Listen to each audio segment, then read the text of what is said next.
Hello बच्चों, नमस्कार। मैं हूं अमन शर्मा और आप सभी का मैथ्स एनालिसिस में स्वागत है। आज के इस वीडियो लेक्चर में हम लोग पढ़ेंगे क्लास 10th एनसीईआरटी का एक नया चैप्टर शुरू करेंगे जिसका नाम है प्रोबेबिलिटी। देखिए, इसको अलग अलग उच्चारण करते हैं। हम जब बचपन में पढ़ते थे क्लास 10th में, हमारे टीचर इसको प्रोबेबिलिटी बोलते थे, कई प्रोबेबिलिटी बोलते हैं। अपना अपना उच्चारण है। आप लोग उच्चारण पर ध्यान ना दीजिए और कंसेप्ट को समझेंगे कि होता क्या है, इस चैप्टर में क्या पढ़ेंगे। शुरू करते हैं प्रोबेबिलिटी। तो देखो, सबसे पहले देखो, जैसे मैं आपको बोलूँ आपके पास कोई सिक्का है, कॉइन तो देखा ही होगा, एक साइड हेड होता है, एक साइड टेल होता है। मैं अगर आपको बोलूँ इसको ऊपर फेंको, या तो हेड आएगा या टेल आएगा। इन दोनों में से हेड या टेल आने की जो संभावना है उसी को प्रोबेबिलिटी कहते हैं। तो प्रोबेबिलिटी क्या हुई? The possibility of the outcome of any random experiment.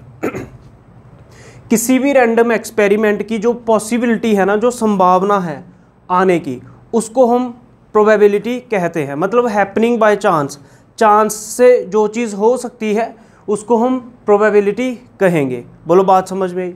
अच्छा, यहाँ तक बात समझ में आ गई। अब यहाँ पर एक वर्ड आपको दिख रहा होगा, एक्सपेरिमेंट। क्या दिख रहा होगा? एक्सपेरिमेंट। अब एक्सपेरिमेंट जो आप साइंस में करते हो वो वाले एक्सपेरिमेंट नहीं है। जैसे कॉइन को फेंकना, ये इसमें एक्सपेरिमेंट माना जाएगा। या आप कोई लूडो की डाइस ले लो, डाई जो फेंकते हो जिस पे 1 2 3 4 5 6 जो नंबर लिखे होते हैं, लूडो खेलते हो, वो आ गया। तो ये एक्सपेरिमेंट होंगे इसमें। तो एक्सपेरिमेंट क्या चीज़ है? Tossing a coin, throwing a die.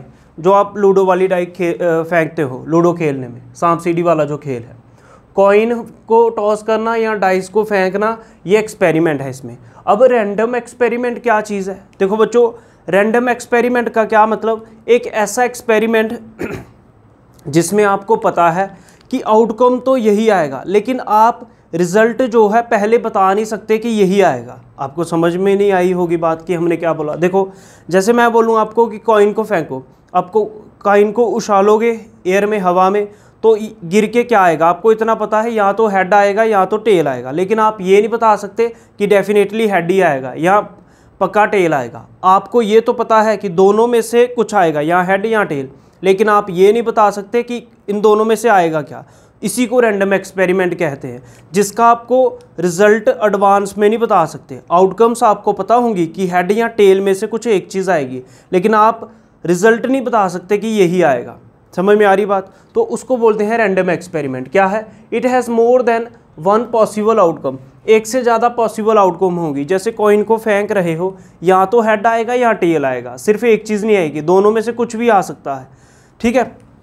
दूसरी कंडीशन क्या है रैंडम एक्सपेरिमेंट के लिए?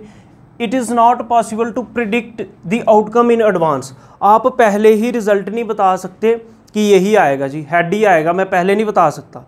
वो जब कॉइन को फेंकोगे, जब नीचे गिरेगा, फिर पता चलेगा ये आएगा। तो एडवांस में रिजल्ट नहीं बता सकते। ये रैंडम एक्सपेरिमेंट की दो कंडीशनें हैं। अब आगे पढ़ते हैं। सबसे इम्पॉर्टेंट चीज़, ऊपर का कुछ भी समझ आया ठीक है, नहीं आया तब भी ठीक है। क्यों?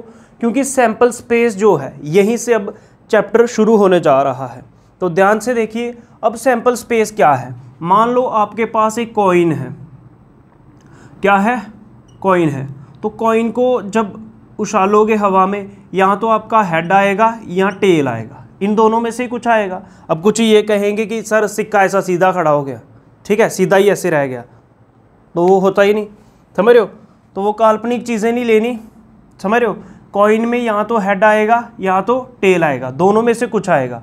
तो यही जो पॉसिबल आउटकम है, जो टोटल पॉसिबल आउटकम है, उसे कहते हैं सैम्पल स्पेस। जैसे हेड और टेल, यही कॉइन के केस में चीज़ें आ सकती हैं। तो ये है, ऐसे से लिखते हैं सैम्पल स्पेस को। Sample space of one coin होता है, या तो हेड आएगा या टेल। तो sample space of one coin है हेड या टेल। समझ में आ रही है बात? सैम्पल स्पेस क्या है? टोटल पॉसिबल आउटकम क्या आएंगे किसी भी कॉइन को फेंकने के, या जो भी एक्सपेरिमेंट कर रहे हो। अच्छा, मान लो आपने एक कॉइन नहीं, दो कॉइन लिए। देखो, जैसे मेरे इस हैंड में भी कॉइन हो और इस हाथ में, दोनों हाथों में मेरे पास सिक्का हो। मैंने इस हाथ से कॉइन को ऊपर फेंका, हो सकता है मेरा हेड आ जाए, और इस हाथ से भी कॉइन को ऊपर फेंका, हो सकता है इधर भी हेड आ जाए। दोनों साइड हेड हेड आ सकता है।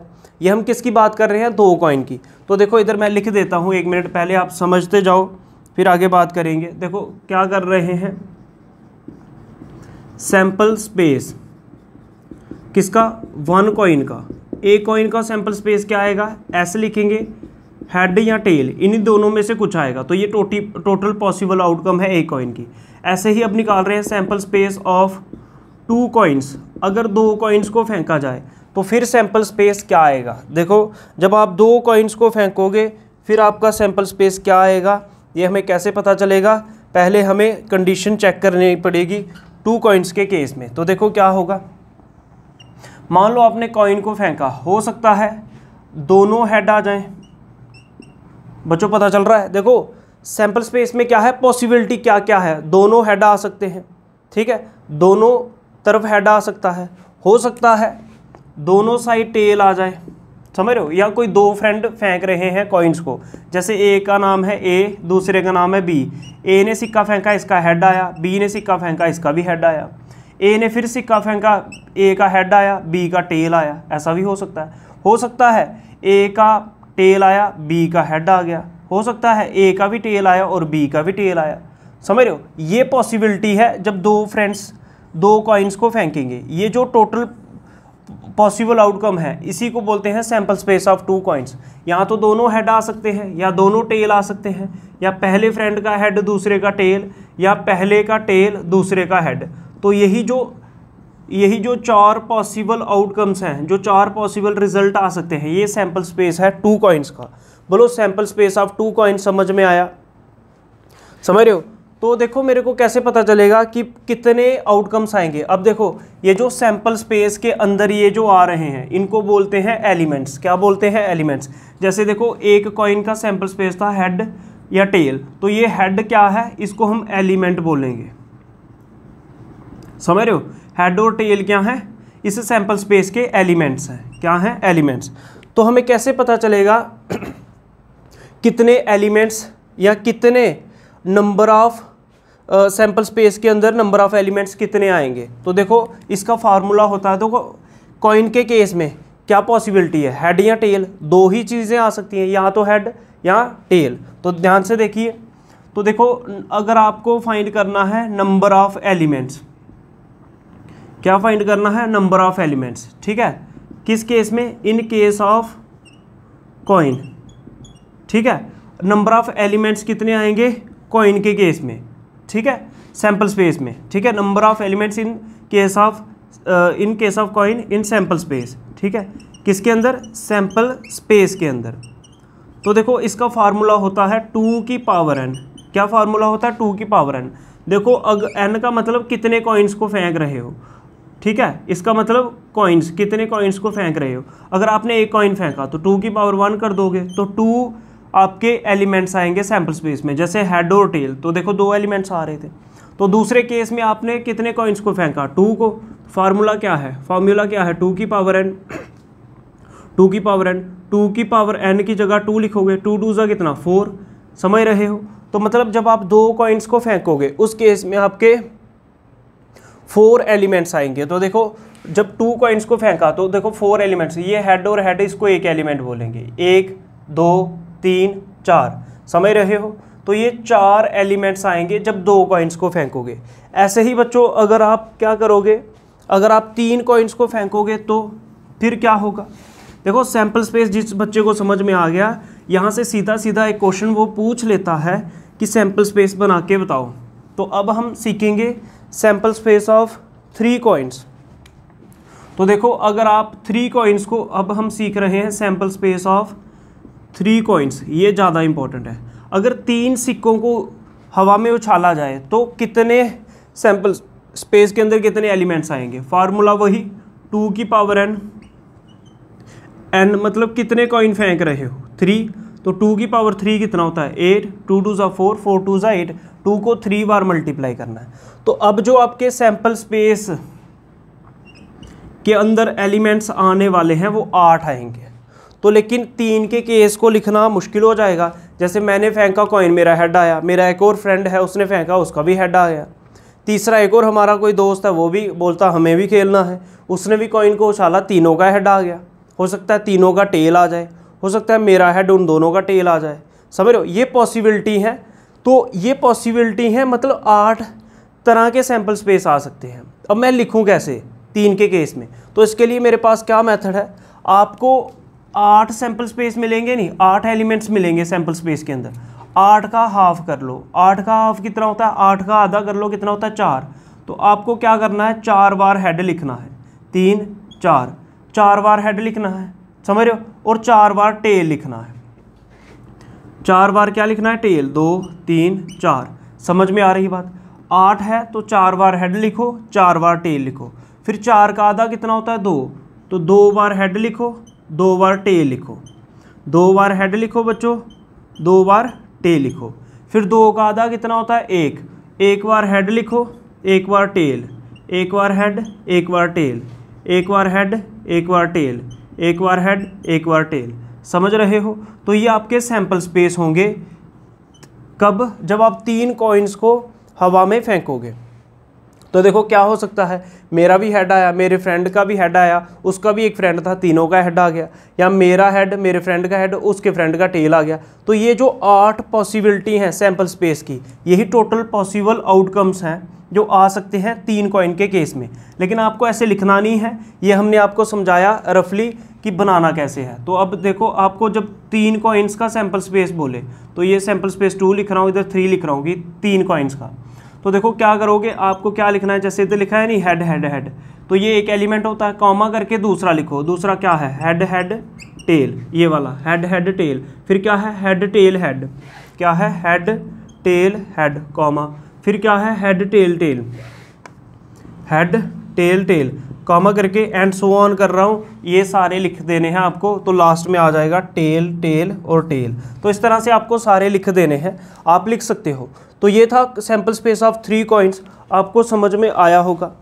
देखो अगर वो पूछ दे सैंपल स्पेस ऑफ 4 कॉइन्स, हालांकि क्लास 10th में वो पूछेगा नहीं, तो अगर पूछ दे मान लो 4 कॉइन्स का सैंपल स्पेस निकालो, तो 2 की पावर n फॉर्मूला है, तो 2 की पावर 4 कर दो, क्या कर दो, 2 की पावर 4। तो क्या मतलब होता है इसका, 4 बार मल्टीप्लाई, 2 2 4, 4 2 8, 8 2 16, तो मतलब 2 की पावर 4 होता है 16।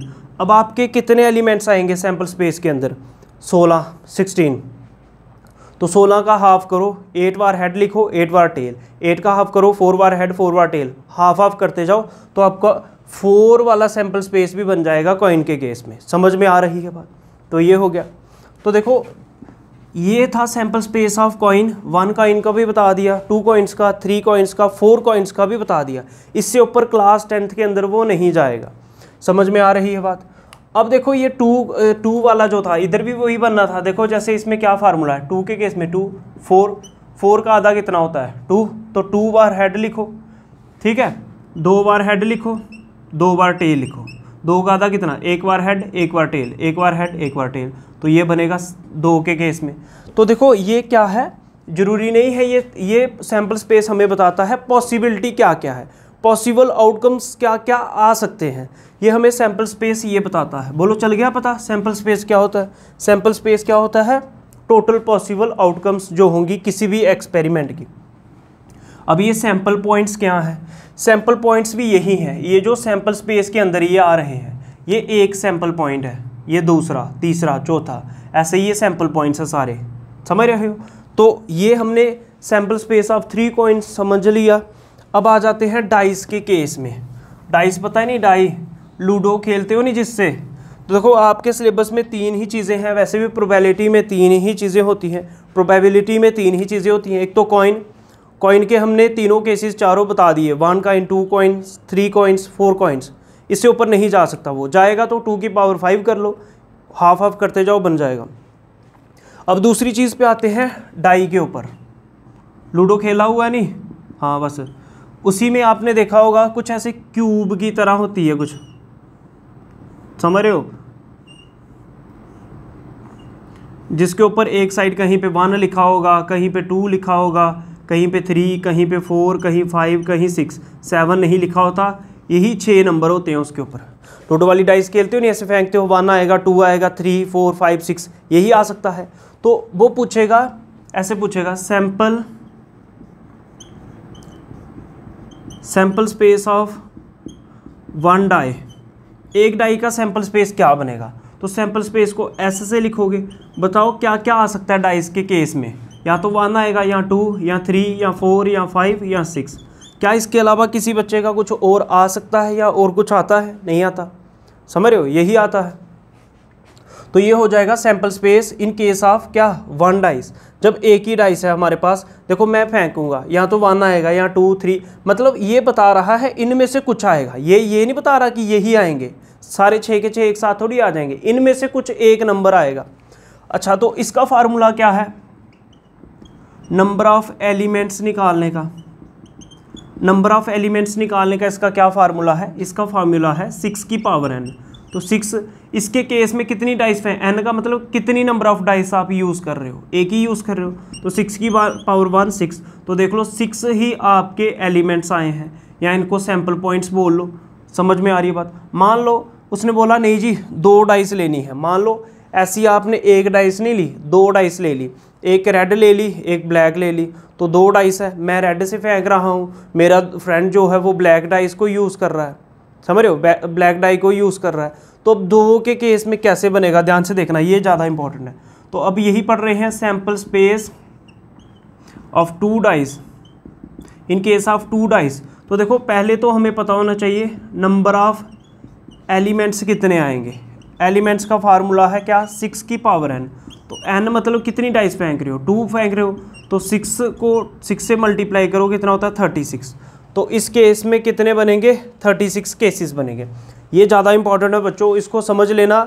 ये कॉम्पिटिटिव एग्जाम में भी आता है, क्लास 10th में भी है, क्लास 11th में भी है, क्लास 12th में भी है, BSc के मैथमेटिक्स के अंदर भी इसका यूजेस आपको दिख जाएंगे।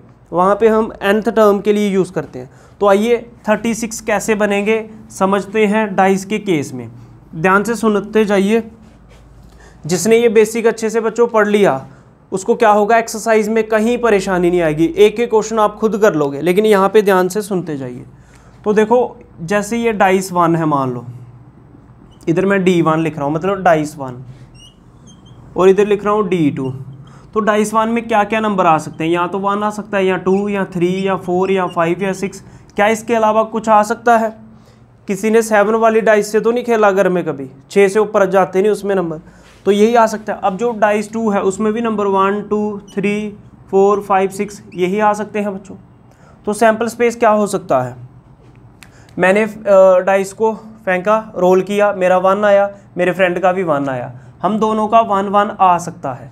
तो देखो 2 सैम्पल स्पेस ऑफ 2 डाइस क्या बनेगा, तो 36 बनेंगे। या दोनों का 1 1 आ सकता है नहीं 1 1, मेरा भी 1 मेरे फ्रेंड का भी 1, बहुत बढ़िया। मेरा 1 आ सकता है, मेरे फ्रेंड का 2 भी तो आ सकता है। हो सकता है मैंने फेंका, मेरा नंबर 1 आया, उसका 2 आ गया। हो सकता है मेरा 1 आए उसका 3 आ जाए, मेरा 1 आए उसका 4 आ जाए, मेरा 1 आए उसका 5 आ जाए, मेरा 1 आए उसका 6 आ जाए। तो ये सारी पॉसिबिलिटी हैं, 1 2 1 3 1 4। समझ रहे हो, ये एक ही एलिमेंट होता है। ये 1 1 क्या बता रहा है, जब हम दोनों ने डाइस को फेंका, मेरा भी 1 उसका भी 1, ये हो सकता है। ऐसे ही 1 5 फिर 1 6, क्या 1 के साथ 7 आ सकता है बच्चों? 7 नंबर ही नहीं है डाइस के अंदर, बोलो चल रहा है बता, ये भी हो गया। अच्छा फिर क्या हो सकता है, हो सकता है मेरा कितना आया हो, ध्यान से सुनो, मैंने जब डाइस को रोल किया मेरा 2 आया हो उसका 1, तो ऐसे भी हो सकता है मेरा 2 उसका 1, बोलो चल रहा है बता। हो सकता है मेरा 2 उसका भी 2 2 3, मेरा 2 उसका 4, मेरा 2 उसका 5, मेरा 2 उसका 6। समझ रहे हो, दोनों का 2 2, ऐसे 2 3 एंड सो ऑन, ऐसे 2 6 तक चलता जाएगा। समझ रहे हो। फिर अब आगे क्या होगा, सेम ही चीज़ है, ध्यान से देखो। फिर क्या हो सकता है, मेरा 3 उसका 1, मेरा 3 उसका 2, मेरा 3 उसका 3, मेरा 3 मेरे फ्रेंड का 4 3 5 3 6, ऐसे ही 4 1 4 2 4 3 4 4 4 5 4 6, या 5 1 5 2 5 3 5 4 5 5 5 6, ये सारे लिखने हैं आपको, क्योंकि 36 बनने थे। 6 की पावर n फार्मूला है और 2 डाइस हैं तो 36 बनने थे। ऐसे ही लास्ट में 6 1 6 2 6 3 6 4 6 5 6 6, तो ऐसे करके एंड सो ऑन आप लिखते जाओगे। लास्ट में 6 1 ये वाले चलेंगे 6 2, लास्ट 6 पे ख़त्म होगा। तो देखो ये क्या है, सैम्पल स्पेस ऑफ 2 डाइस को ध्यान से देखो। ये पॉसिबिलिटी बता रहा है, मेरा 1 आ सकता है, मेरे फ्रेंड का 1 आ सकता है, 2, या लास्ट में मेरा 6 और मेरे फ्रेंड का 6 आ सकता है, ये भी पॉसिबिलिटी है। तो ये सारी पॉसिबिलिटी होगी। ये था सैम्पल स्पेस ऑफ 2 डाइस, ये 2 डाइस के केस में सैंपल स्पेस बनेगा। यहाँ तक नोट करो बच्चों।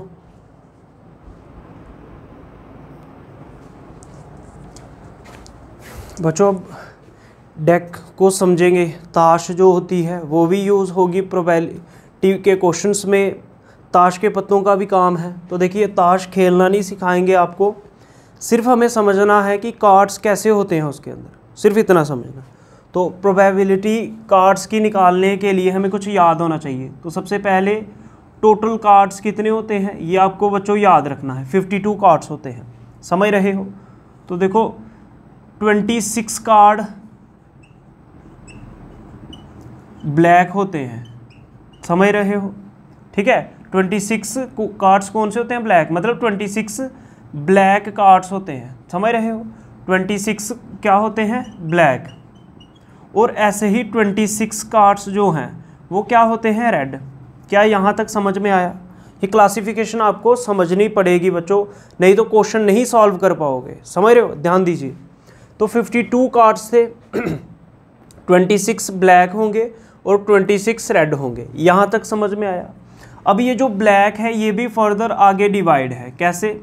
ब्लैक के अंदर 13 स्पेड कार्ड है, 13 क्लब कार्ड है, समझ रहे हो। 26 जो ब्लैक कार्ड्स हैं उसके अंदर 13 स्पेड कार्ड्स हैं और 13 ही क्लब के कार्ड्स हैं। और रेड के अंदर 13 डायमंड के कार्ड हैं और 13 ही हार्ट, ठीक है।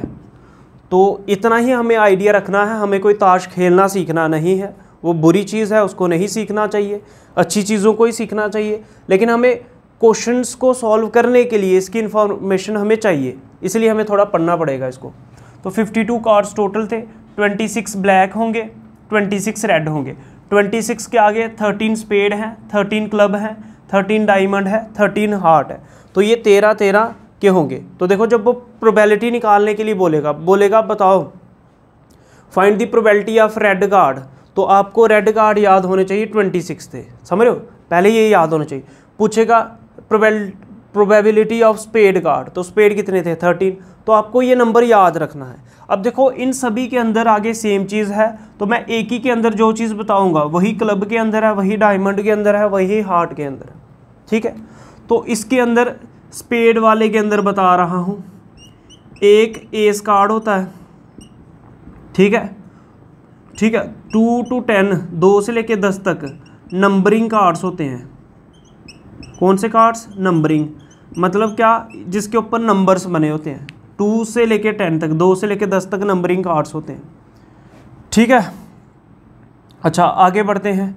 एक एस कार्ड हो गया, नंबरिंग कार्ड्स हो गए। फिर एक राजा होगा इसके अंदर, राजा मतलब किंग होगा, एक रानी भी होगी, एक क्वीन होगी और एक जैक होगा, ठीक है, समझ रहे हो। तो ये इनके अंदर कार्ड्स हैं। 13 जो स्पेड है ना उसमें एक एस कार्ड है, 2 से लेके 10 तक नंबरिंग कार्ड्स है, एक राजा है, एक रानी है और एक वजीर है, ऐसा समझ लो, समझ रहे हो। तो एक किंग, एक क्वीन और एक जैक, तो ये इसके अंदर क्लासिफिकेशन है। अब देखो यही चीज़ क्लब के अंदर है, इसके अंदर भी एक एस कार्ड है, 2 से लेके 10 तक नंबरिंग कार्ड्स है, एक किंग है, एक क्वीन है और एक जैक है। ऐसे ही देखो इसके अंदर, ठीक है। 1 मिनट रुको, यहाँ तक नोट कर लो आप।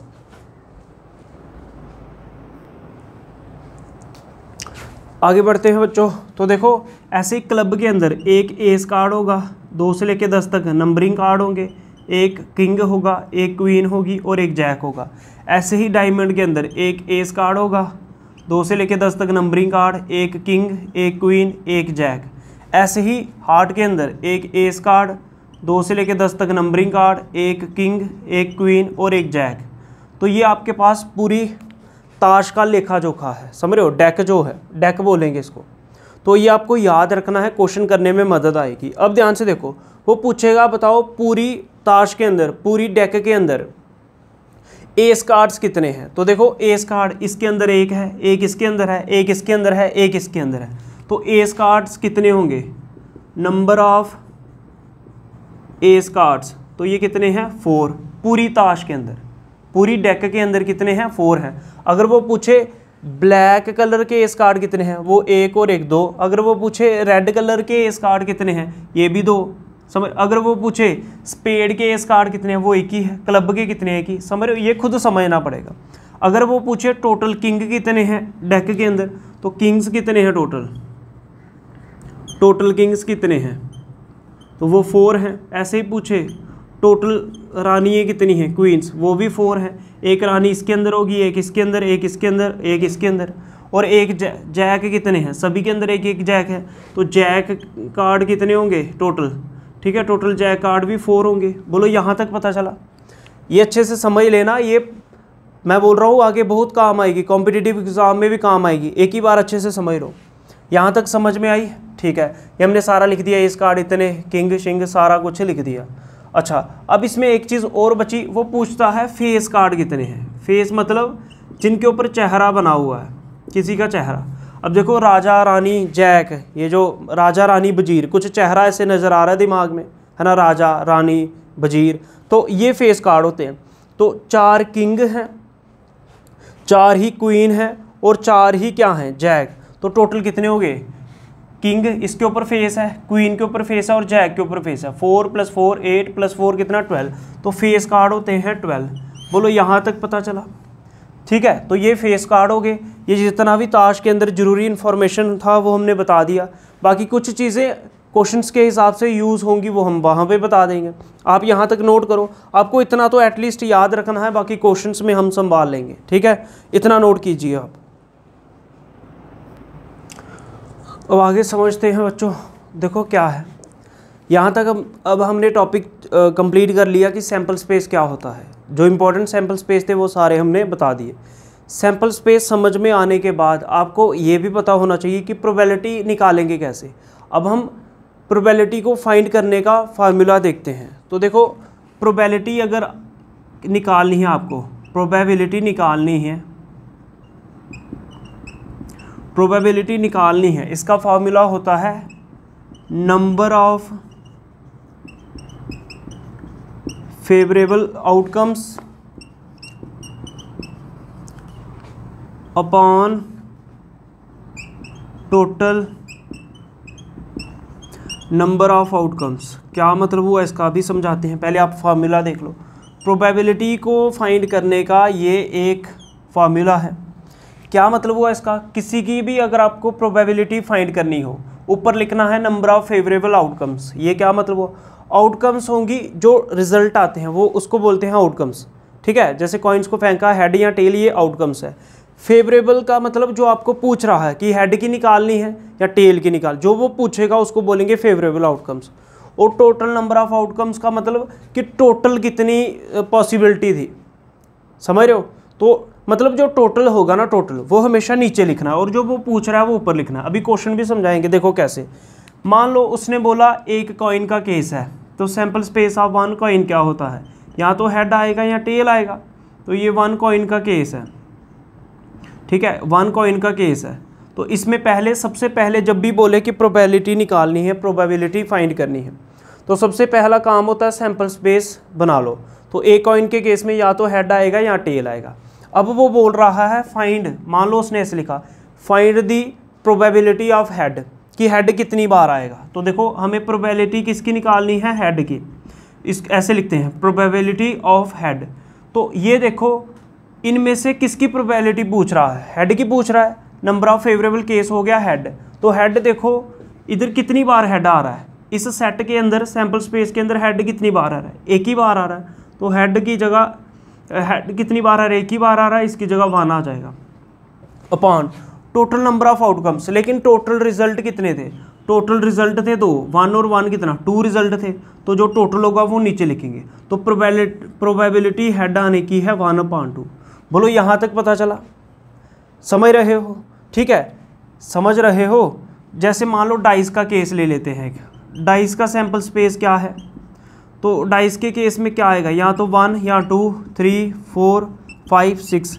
ये सैम्पल स्पेस किसका है, डाई का, ठीक है। लूडो जो जब खेलते हो वो डाइस फेंकते हो, क्या इन्हीं में से नंबर आते हैं। अब वो पूछ रहा है प्रोबेबिलिटी निकालो, प्रोबेबिलिटी निकालो जो इवन नंबर हैं, प्रोबेबिलिटी किसकी निकालो, जो इवन नंबर हैं। अच्छा, ये उसने क्वेश्चन पूछ लिया कि इवन नंबर की प्रोबेबिलिटी हमें फाइंड करके दो। अच्छा, ऊपर क्या लिखना होता है, नंबर ऑफ फेवरेबल केसेस। क्या पूछ रहा है, इवन नंबर की प्रोबेबिलिटी निकालो। तो इवन नंबर इसमें से ढूंढो कितने हैं। अब इवन नंबर भी पता होना चाहिए कौन से होते हैं, जो 2 से डिवाइड हो जाएंगे। इनमें से कितने नंबर है जो 2 से डिवाइड हो जाते हैं, 2 हो जाता है, 4 हो जाता है और 6। तो कितने नंबर हैं इनमें से जो 2 से डिवाइड हो जा रहे हैं, तो वो कितने हैं, 3। तो फेवरेबल केसेस में कितने आ जाएगा, ऊपर आ जाएगा 3 अपान टोटल नंबर ऑफ आउटकम्स। तो टोटल केसेस कितने हैं, तो ये कितने थे टोटल कितने थे, 1 2 3 4 5 6, तो टोटल केसेस थे 6। तो 3/6 आपकी प्रोबेबिलिटी होगी इवन नंबर की। ये प्रोबेबिलिटी थी इवन नंबर की, लेकिन इसको सॉल्व करो, 3 1 जा 3 और 3 2 जा 6। तो जो सही प्रोबेबिलिटी होगी इवन नंबर की वो होगी 1/2। ये हमने बेसिक बताया है, एग्जाम्पल से सारी करेंगे, सभी क्वेश्चन करेंगे, अच्छे से समझेंगे, कहीं पे कोई डाउट नहीं रहेगा। लेकिन जितना बेसिक बताया है ये आप समझ लो, यहाँ तक नोट कर लो। बोलो बच्चों यहाँ तक समझ में आया, बोलो। यहीं से 1 2 3 फार्मूलाज रहे हैं, उसको देख लेते हैं, फिर एक्सरसाइज को समझेंगे, एग्जाम्पलों को समझेंगे। आपको सिर्फ एक यही फार्मूला याद रखना है और सैम्पल स्पेस कैसे बनाते हैं, बस ये 2 चीज़ें याद रखनी है, आपका काम हो जाएगा। अच्छा, अब देखो मेरे पास एक फार्मूला होता है प्रोबेबिलिटी, आपको इतना तो समझ में आ गया, probability of event plus probability of event not equals to 1। तो देखो क्या है, ध्यान से समझते जाना। इवेंट क्या चीज़ है, इवेंट कुछ भी नहीं है। जैसे आपने कोई सैम्पल स्पेस बनाया, आपके सैम्पल स्पेस में थे दोनों हेड दोनों टेल, एक हेड एक टेल, कुछ भी था, उसमें से मैंने हेड वाला एक ले लिया, तो वो एक इवेंट है। ठीक है, दोनों हेड आना एक इवेंट है, या दोनों टेल आना एक इवेंट है। इवेंट क्या होगा, जो पूरा सैम्पल स्पेस है उसी में से कोई एक एलिमेंट उठा लो, वो एक इवेंट माना जाएगा। समझ रहे हो। जैसे मैं हेड लिख लूँ, जैसे मैं इसमें से पूछूँ इवेंट 1 क्या है, सिर्फ हेड आना एक इवेंट है। इवेंट 2 क्या है, यहाँ टेल आ जाए, ये इवेंट 2 है। और इवेंट 3 क्या हो सकता है कि कुछ भी नहीं आया, ना हेड आया ना टेल, मतलब खाली रह जाए। समझ रहे हो, तो ये पॉसिबिलिटी है। ठीक है, मतलब मैंने कॉइन ही नहीं फेंका अभी। तो इवेंट का मतलब आप समझ गए होंगे। अच्छा, अब देखो हेड की प्रोबेबिलिटी आ गई। अगर वो पूछे हम यहीं से probability of head plus probability of head not, ये हेड के ऊपर जो ऐसे हमने डैश लिखी है, इसका मतलब होता है हेड नॉट, तो ये 1 होती है हमेशा। तो प्रोबेबिलिटी ऑफ हेड कितनी थी बच्चों, 1/2 थी, plus probability of head not की कितनी होगी, इक्वल्स टू 1। प्लस का 1/2 ट्रांसपोज होके क्या हो जाएगा, माइनस का 1/2। तो 1 में से आधा गया, 1 में से आधा गया, तो आधा ही बचेगा। हेड नॉट कौन होता है, मतलब जो हेड नहीं है वो कौन है, टेल। तो टेल की प्रोबेबिलिटी कितनी है, 1/2 है। तो इस तरह से प्रोबेबिलिटी ऑफ टेल फाइंड कर सकते हैं। कुछ बच्चे सोच रहे होंगे आप में से, जो ज़्यादा होशियार है वो सोच रहे होंगे सर सीधा भी तो कर सकते थे, प्रोबेबिलिटी ऑफ टेल क्या है, तो टेल कितनी बार आ रहा है, एक ही बार आ रहा है, और टोटल केस कितने थे, 2, ऐसे भी कर सकते थे। बिल्कुल सही है, लेकिन हम आपको ये फार्मूला समझा रहे हैं। जब क्वेश्चन काफ़ी लंबा होगा तो उस केस में हम ये यूज़ करेंगे, जो इवेंट है और जो इवेंट नहीं है। ठीक है, जिसकी प्रोबेबिलिटी है और जिसकी नहीं है, दोनों का सम 1 आएगा। ये पता चला। एक चीज़ और याद रखनी है, सम ऑफ प्रोबेबिलिटी कितना होगा, 1। जितनी भी प्रोबेबिलिटी ले लो किसी भी इवेंट के अंदर, सभी का सम कितना आएगा, 1। देखो जैसे हेड की प्रोबेबिलिटी कितनी आई थी, 1/2, प्लस टेल की प्रोबेबिलिटी कितनी आई थी, 1/2। तो नीचे अगर सेम नंबर है तो 2 ही आएगा, ऊपर 1 है तो 1 + 1 कर दो कितना, 2, 2/2 कितना, 1 होता है। तो मतलब ये दोनों इवेंट की प्रोबेबिलिटी को सम करोगे 1 आएगा। तो यहाँ से एक नोट याद रखना है, sum of the probabilities of all elementary events of an experiment is 1। क्या मतलब हुआ इसका, कुछ नहीं, आपको सिंपली इतना याद रखना है, सभी के सभी जो इवेंट्स होंगे सम करके प्रोबेबिलिटी का सम जो है हमेशा 1 के बराबर आता है। बोलो बच्चों यहाँ तक समझ में आया, तो आगे बढ़े। अब आगे थोड़ा सा ही रहा है, ख़त्म हो गया, मैंने सारे कॉन्सेप्ट टच कर दिए। क्वेश्चन आप ऐसे मतलब ऐसे ही करते जाओगे। ठीक है, अब देखो ये फार्मूला भी हो गया, ये फार्मूला भी हो गया। अब देखो जो प्रोबेबिलिटी होगी इम्पॉसिबल इवेंट की, वो 0 होगी। इम्पॉसिबल इवेंट की प्रोबेबिलिटी क्या होगी, 0। इम्पॉसिबल इवेंट की प्रोबेबिलिटी क्या होगी, 0। समझ रहे हो, मतलब जो चीज़ जो इवेंट पॉसिबल ही नहीं है उसकी प्रोबेबिलिटी 0 होगी, ये याद रखना। अब कैसे, एक एग्जांपल भी दे दो सर। हाँ जी, एग्जांपल भी लीजिए। देखो क्या है एग्जांपल, जैसे आप डाइस को फेंक रहे हो, डाई को फेंक रहे हो, क्या नंबर आ सकते हैं 1 से लेकर 6 तक। मैं बोलूँ बताओ जी 7 की प्रोबेबिलिटी क्या होगी, क्या 7 आ सकता है सैम्पल स्पेस ऑफ डाइस के केस में? 7 आता नहीं, 6 तक आते हैं। तो 7 जो है वो इम्पॉसिबल इवेंट है डाइस के केस में, डाई के केस में, तो इसलिए इसकी प्रोबेबिलिटी 0 हो जाएगी। समझ रहे हो? तो अब श्योर इवेंट क्या है? श्योर इवेंट ऐसा है जिसमें आपको रिजल्ट पहले ही पता हो कि यही रिजल्ट है इसका, तो उसकी प्रोबेबिलिटी हमेशा 1 होती है। देखो कैसे, जैसे मेरे पास एक बैग है, बैग के अंदर सारी ही कौन सी गेंस हैं? ग्रीन बैट है या ग्रीन कुछ भी मान लो, ग्रीन कलर की कुछ बॉल्स हैं, ठीक है।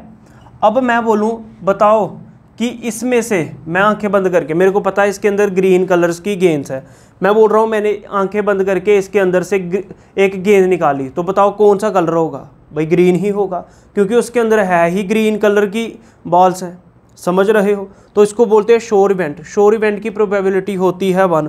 बोलो यहाँ तक समझ में आया? इम्पॉसिबल क्या? जैसे मैं यहाँ पे बोलूँ बताओ इसमें से मैं रेड गेंद निकाल रहा हूँ, रेड गेंद आने की प्रोबेबिलिटी क्या है? भाई 0 होगी, क्योंकि इसके अंदर रेड गेंद है ही नहीं। तो ये थोड़ा बेसिक समझ लो। अब एग्जाम्पलों को समझते जाएंगे, कुछ नए कंसेप्ट वहाँ से आएंगे, समझ रहे हो? तो यहाँ तक समझ लेना, अच्छे से नोट कर लेना, और कहीं पे भी कोई भी थोड़ा सा भी डाउट आया हो तो कमेंट सेक्शन में आप लोग पूछ सकते हो, ठीक है। और चैनल को सब्सक्राइब कर लो, वीडियो को लाइक करो, शेयर करो। जय हिंद, जय भारत, नमस्कार।